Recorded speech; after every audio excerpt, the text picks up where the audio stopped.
Hey guys, so it's time to do a speed test comparison here between Sony Xperia XZs and iPhone 7 to see if Sony can keep up with the latest iPhone here, which people do like to see because Apple and Sony are big companies and they do make some nice phones. So we're going to see can the iPhone 7 hold its own against the latest Sony in terms of the performance. And straight away you can see iPhone is ahead in terms of the boot up. Again, I'm saying that this is an advantage of having your own processor capability, but maybe when the XZs does get going, it will show some good speed. We have updated the iPhone to the latest software, iOS 10.3.2.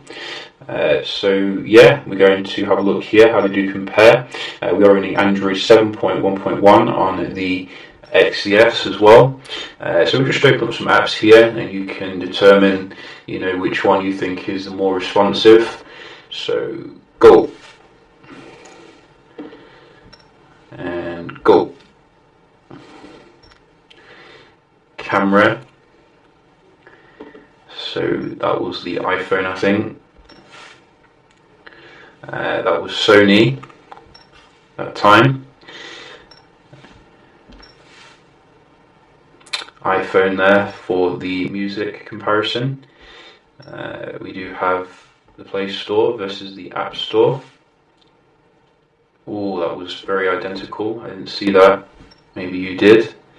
We have some third-party apps that we have downloaded. So Economic Times. Feeling all business-like. iPhone again here, a little bit. Going in there a little bit faster. Cute. Again, I think the iPhone will only just group on. Well, that time I think was the Sony, which is a nice comeback. And I think we have, what else do we have? I think we have this one.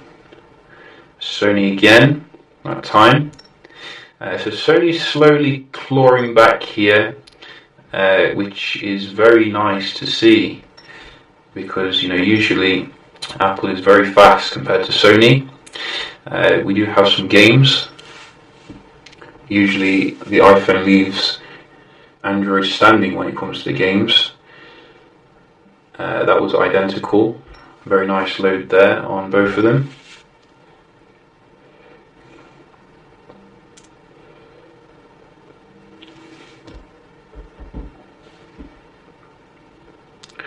So we'll just load a new game here.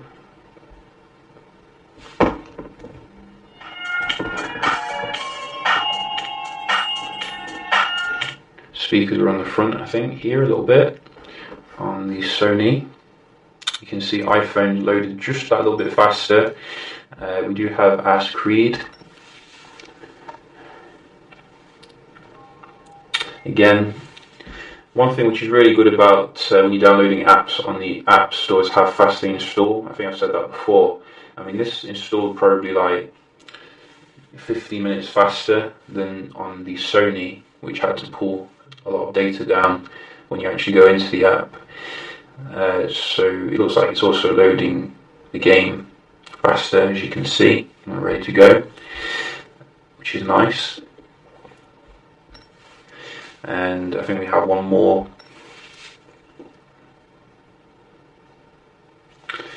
So this one again, you can see no contest really when it comes to games. So I'm probably going to give this to the iPhone just to be strict. I think it's done very well, fending off the latest Sony. We're going to do a little Geekbench here so we can see what we're getting, and we'll speed through this just so we can get right to the end. So the iPhone has finished up here, as you can see, very fast leading score on the latest iOS 10.3.2. I think there is a beta available as well for it with new wallpapers, etc. So worth checking that out. But you can see Sony is a little bit behind when it comes to the Geekbench finishing up here. But hopefully when we do see the final score, we'll see a slight improvement over the XZ. and that would be quite nice. You can see Sony's coming obviously with a full HD display, so a little bit more toll, I guess, on the GPU. But you can see we are finishing up now, and you can see, so the iPhone is nearly double fast when it comes to the single core, and nearly twice as fast. In fact, it is twice as fast when it comes to the single core. It's more than twice as fast, actually. The multi-core is nearly double as fast. So, again, I'm going to go back to what I said before. Sony needs to make its own light CPUs here, because it's getting left behind, having to use Qualcomm. But nevertheless, quite a decent, respectable score on the Sony. It's not too far behind, the most of the competition here. Well, I definitely think they could have used maybe the Snapdragon 821 just for a little bit more future-proofing. Nevertheless, how do they compare in terms of the multitasking? In fact, let's just try loading a few web pages. I haven't done that yet. So we can just load The Verge. I would like to see a Sony browser as well. I think I've said that before. And, like you do get with Samsung and Apple. Because Sony's just at the mercy of other people at the moment. They're not in control of their kind of experience. And it kind of shows, with being late to the party. So you can see the web browsing here seems to be quite comparable overall. Let's just try another page. So BBC. I think the iPhone does go a bit faster into the search if we're going to be strict. And I'm getting Google in my face. So where is the link here? I can't find the link. Maybe I'm going mad. There we go. Yeah, so I think the iPhone here a little bit ahead. Sony, so some things to improve on for the next Sony. We're going to have a look at the multitasking. So 2 gigs of RAM here versus 3 gigs of RAM. And so far the multitasking on the iPhone has been very good. Looks like I've got 4 minutes to finish this video.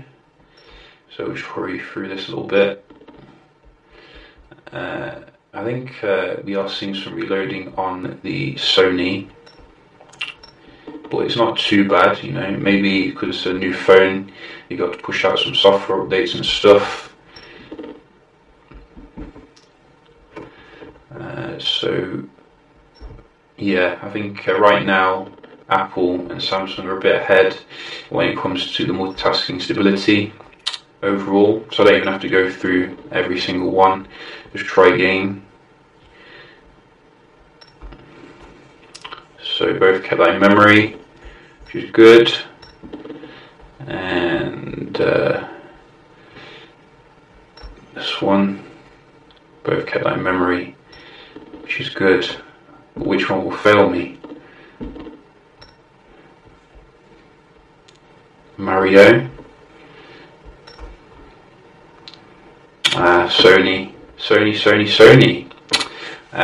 I think the iPhone has won, if we're going to be honest. In a Sony fanboy in me does resent it, but I think the iPhone has won when it comes to the speed and the multitasking generally.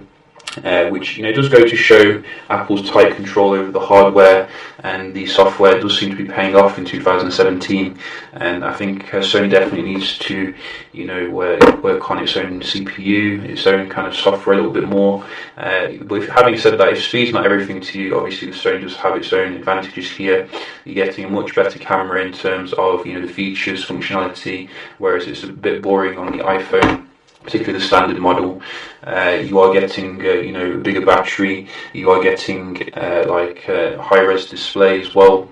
You're getting lots of different audio features that you're not going to get on the iPhone. There's lots of stuff that Sony's got going on, expandable storage, etc. So the speed test isn't just everything, but if you're looking for the raw performance, and that is the point of this video, Apple is a little bit ahead still at the moment. So yeah, just a quick little video here. We'll do some of the comparisons with XZs. So do stay tuned for that. Hope you enjoyed this video, and I'll see you in the next one. Cheers.